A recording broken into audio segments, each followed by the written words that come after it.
கருப்பட்டி பணியாரம். இது மாவு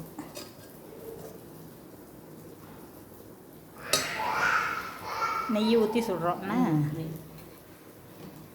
நெய் ஊற்றி சுடுறோம். தண்ணி அப்படி சாப்பிட்டு ஊற்றுற மாதிரி இருந்தால் பணியாரம் கொசு கொசுன்னு வராது, அமிங்கிரும். இதுனா நல்லா நெய்யை ஊற்றி சுடுறோம். கருப்பட்டி போட்டது, கருப்பட்டி, அரிசி, பச்சரிசியா புழுங்கரிசியா? இட்லி அரிசி தான், அரிசி கிடையாது, வெறும் இட்லி அரிசி மட்டும்தான். புழுங்கரிசி. ஆமாம், இது இட்லி புழுங்கல் அரிசினா தனி புழுங்கல் அரிசி கிடையாது. அது வந்து அது போட்டோம்னா நம்ம பச்சரிசி போடணும். இட்லி அரிசி பச்சரிசி தேவை கிடையாது. அதில் இருக்கிறதே நமக்கு போதுமான அளவு. நம்ம தனியாக புழுங்கல் அரிசி போடுறோம் பாருங்க, அதுக்கு ஒரு கை பச்சரிசி போட்டால் போதும். இதுக்கு வந்து தேவையே கிடையாது. பச்சரிசி போடாமல் வெறும் இட்லி அரிசியில் தான் 4 பங்கு அரிசினா 1/4 பங்கு உளுந்து.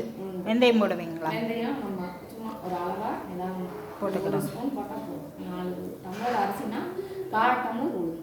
சரி, அவ்வளோதான். வடிகட்டி வரணும். அதுலேயும் தண்ணி கம்மியாக ஊற்றி காய்ச்சணும். நிறையா காய்ச்சோம்னா மாவு வந்து தண்ணி ஆயிரும். ஆனால் இந்த பதம் இருக்கணும். இருந்தால் தான் பணியாரம் வந்து இப்படி பொசு பொசுன்னு வரும். இல்லைன்னா அமிங்கி வரும். இல்லை இதுதான் இல்லை அமிங்கி வரும். சப்பையாக இருக்கும் பணியாரம். ஒரு மாதிரி பிச்சோம்னா ஒரு மாதிரி வராது. ஆமாம், இது நல்லா குண்டு குண்டாக வந்துருக்கு. குண்டு குண்டாக வரும். சாப்பிடவும் நல்லா மொறு மொறுன்னு டேஸ்ட்டாக இருக்குது. நெய் பணியாரம், கருப்பட்டி நெய் பணியாரம் அப்படி போடுங்க. அங்கே போய் சாப்பிடுங்க.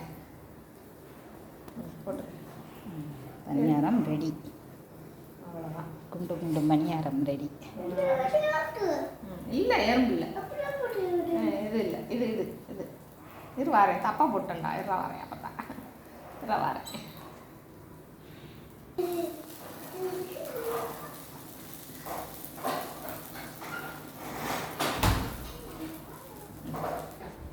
பணியாரம் ரெடி. இந்த வீடியோ பிடிச்சிருந்தா சப்ஸ்கிரைப் பண்ணுங்கள், லைக் பண்ணுங்கள், ஷேர் பண்ணுங்கள். Hello, thank you.